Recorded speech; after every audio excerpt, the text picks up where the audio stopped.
SpaceX vient de franchir une étape historique en utilisant un Cargo Dragon pour faire fonctionner ses propulseurs pendant plus de 19 minutes et rehausser l'orbite de la Station spatiale internationale. Un exploit qui pulvérise instantanément le précédent record détenu par les cargos Progress russes pour la plus longue poussée continue. L'ironie est frappante, il n'y a pas si longtemps, Roscosmos affirmait encore que les États-Unis seraient obligés de compter sur la Russie pour accomplir précisément ce genre de manœuvre.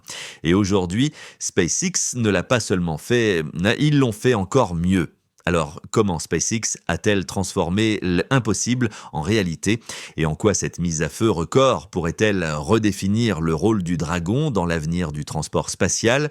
Découvrons-le ensemble dans l'épisode d'aujourd'hui de Le quotidien de l'espace. La Terre se comporte comme un gigantesque aimant. Elle attire tout vers sa surface. Les humains, les objets, et oui, même la Station spatiale internationale.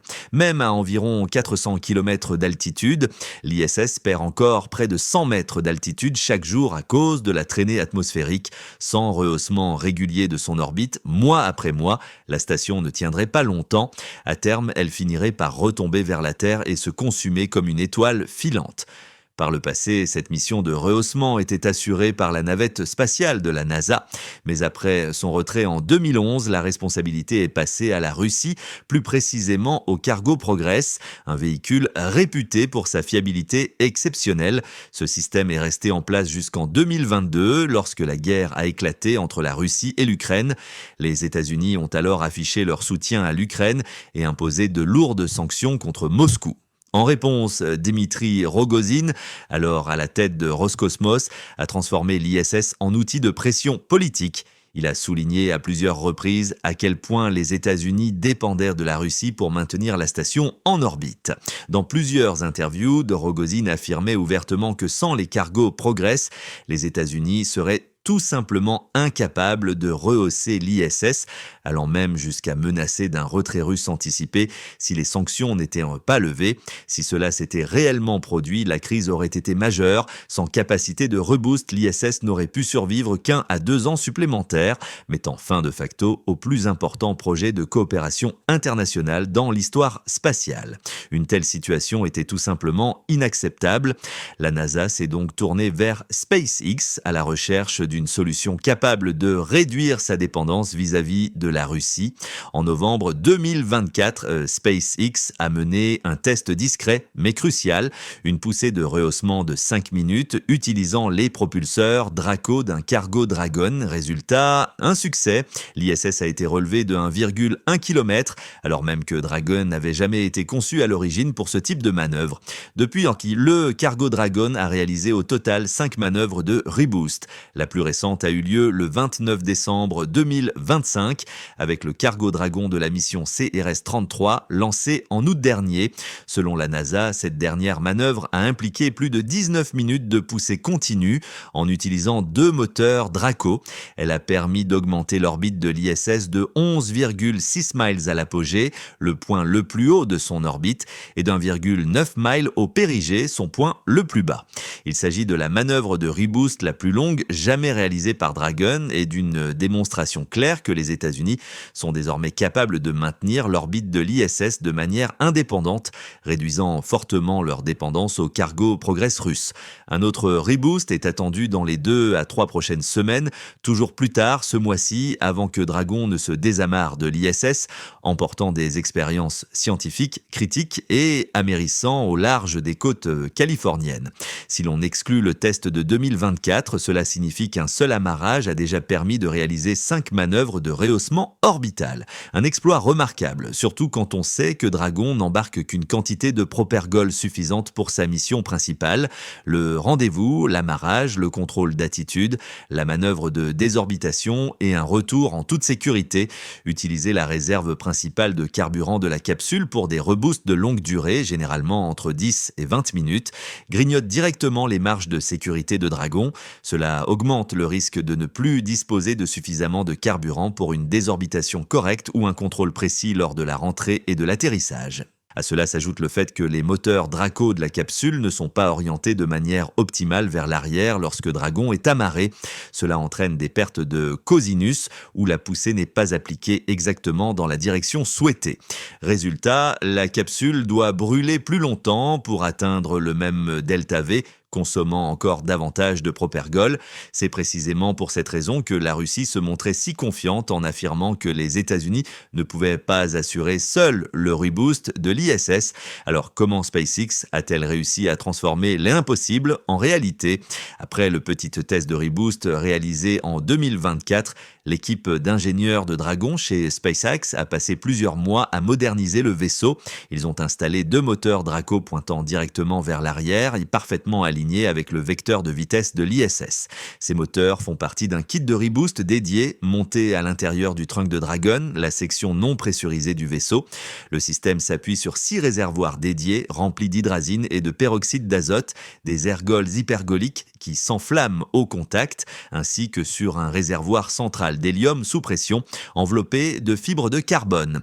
Les réservoirs de propergol sont recouverts d'une isolation thermique argentée conçue pour les protéger dans le vide spatial. Pour le contrôle et les communications, SpaceX a exploité l'interface d'amarrage existante, ce qui a permis de limiter l'ajout de nouveaux équipements. L'entreprise a également poussé la réutilisation au maximum. Les 2 moteurs Draco proviennent de la mission Crew 8, tandis que les 6 réservoirs de propergol viennent de matériel de test fabriqué dès 2020. Malgré l'utilisation de composants en grande partie réaffectés, ce kit de reboost fournit environ 9 mètres par seconde de delta V supplémentaire, soit près de 20 miles par heure. Cela représente environ 1,5 fois la capacité d'un cargo Progress, couvrant à lui seul entre un quart et un tiers des besoins annuels de rehaussement de l'ISS. Chaque moteur Draco délivre environ 400 newtons de poussée, soit près de 800 newtons au total. C'est moins que les moteurs principaux de Progress, mais ce choix est volontaire. Il est optimisé pour des poussées de longue durée sans imposer de contraintes structurelles excessives à la station. Point crucial, ce kit de reboost dispose de sa propre réserve de propergol et d'hélium, totalement indépendante des systèmes principaux de Dragon. Cela élimine tout risque d'épuiser le carburant nécessaire au retour sur Terre, tandis que l'alignement optimal des moteurs améliore fortement le rendement.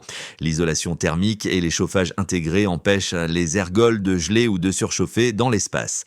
Grâce à cette configuration, Dragon peut maintenir des poussées de plus de 19 minutes, bien au-delà de ce qu'effectue habituellement un Progress. Avec la manœuvre à venir, Dragon aura ainsi réalisé 6 reboosts lors d'un seul amarrage, un bond en avant spectaculaire.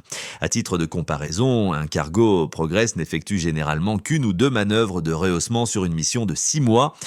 Mais voici le point vraiment intéressant, ce sont les tensions géopolitiques entre les États-Unis et la Russie qui ont, au final, poussé la NASA à aller de l'avant avec les reboosts basés sur Dragon.